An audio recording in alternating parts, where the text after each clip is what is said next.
அன்புமிக்கவர்களே, இஸ்லாம் என்னும் சிறந்த அருட்கொடையை இறைவன் நமக்கு தந்திருக்கின்றான். எப்படிப்பட்ட அருட்கொடை, எதற்காக நமக்கு தந்திருக்கின்றான் என்ற பல கேள்விகள் இருக்கின்றன. எத்தனையோ மக்கள் இந்த உலகத்தில் வாழும்போது ஏன் நம்மை மட்டும் தேர்ந்தெடுக்க வேண்டும் என்று சற்று நாம் சிந்தித்து பார்க்க வேண்டும்.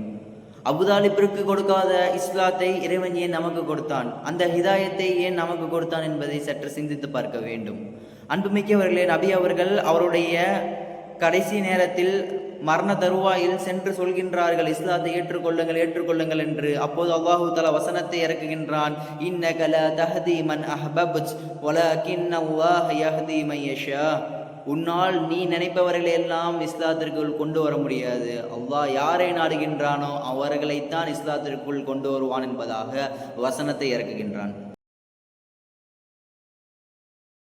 அன்புமிக்கவர்களே, சற்று சிந்தித்து பாருங்கள்.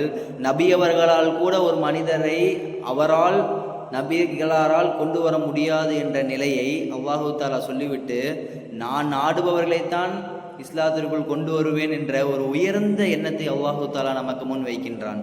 அன்புமிக்கவர்களே, அப்படிப்பட்ட இஸ்லாத்தை இறைவன் நமக்கு தந்திருக்கின்றான்.